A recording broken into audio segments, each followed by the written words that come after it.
afternoon, people. So we're back for another video. Got some comments on the last one I did about some of my new toys that I got, and they wanted to see some of it in action. So I figure I'd take the opportunity to show you how the impact drill works as we put in the rest of this hardy backer and finish up this last room in the house. I'll have an opportunity to show you the oscillating tool and one of the attachments for that. And then I'll take you outside to use the grinder, because we're gonna have to chop up some hardy back and get some pieces cut out. So if you haven't already, go ahead and hit that like and subscribe button. Thanks again for the support. And we're actually be doing a few videos today as we finish this last section. So we'll do some of the tools. We'll do some on installing hardy backer and using cement patch filler to fill in the gaps. And then hopefully, if everything goes according to plan, we will finish up with installing the rest of the vinyl plank. And then we will be practically done. Just a little bit more touch-up paint and some putting back some of the baseboards. That is about the only thing we have left. So without further ado, let's get this thing going. All right, so the first tool we're gonna showcase is our oscillating tool. And this particular one we have, this is for concrete and grout, to remove it like in between tiles. In our case, we're gonna remove it off the edge of the wall that was left over. So I'm gonna trim that off first. And then what's nice about this tool is that it actually has multiple attachments. So you can cut metal, you can cut wood, you can do grout. Those are the attachments I know of thus far. And I'm sure you can do like some sanding and stuff like that. So let me show you how at least this particular tool works. And we're going to chop up the rest of this grout here along the side of the baseboard. All right.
So if you can look, it does a good job of just breaking that right off, and it works like a knife through butter. So it makes work a little bit easier for me.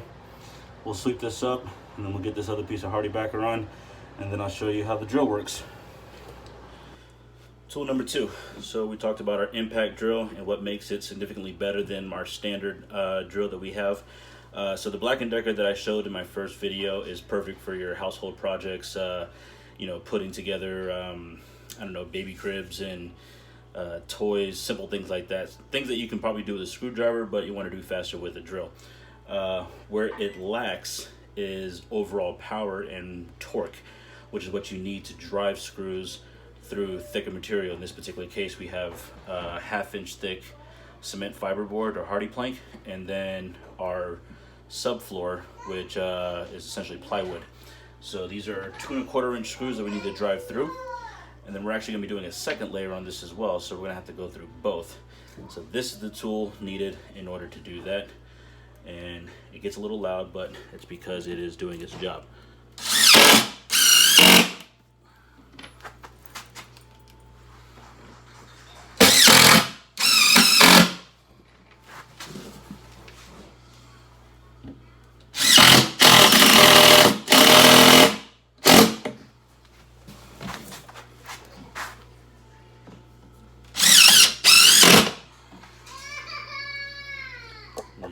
my little one in the background. She does not like the noise at all. So I gotta go fast.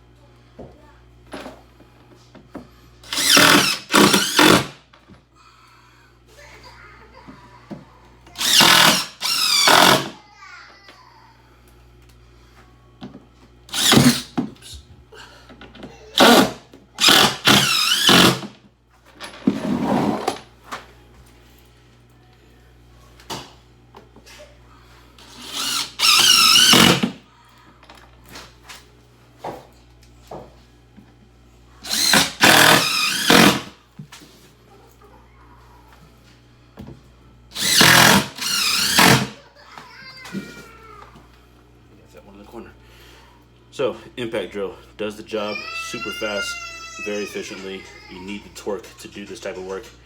All right, and we'll get to the last drill, or sorry, the last tool here in a second. All right, kids, last tool I'm going to show you here is our grinder. We're going to cut this piece of cement fiberboard to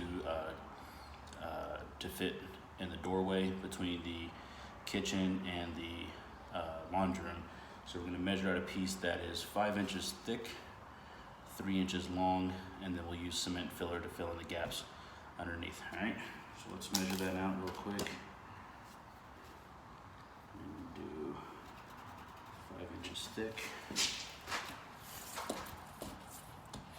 And we need a piece. That is, oops, a little too big. 3 feet wide. All right. So first things first, we're gonna make sure this is nice and even. We'll cut that piece. What we'll probably do is we'll just cut it. Move this back so you can see. What we'll probably do is cut it all the way across, and then we'll cut the section that we need here. All right.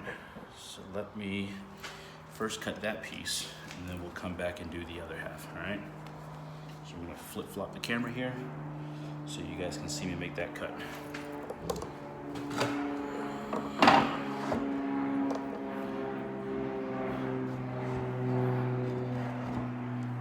Hopefully you guys can see that.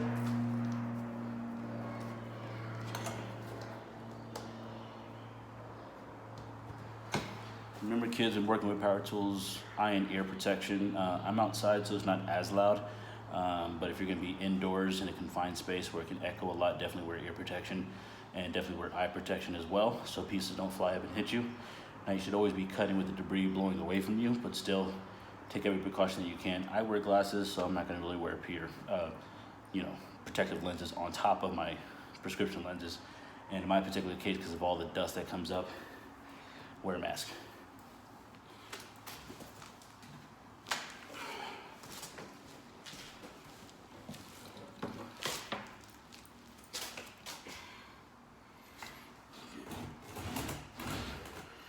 Make sure nothing's underneath.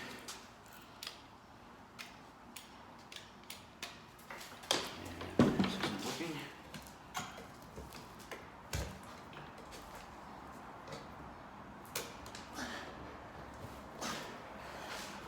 GFI trip.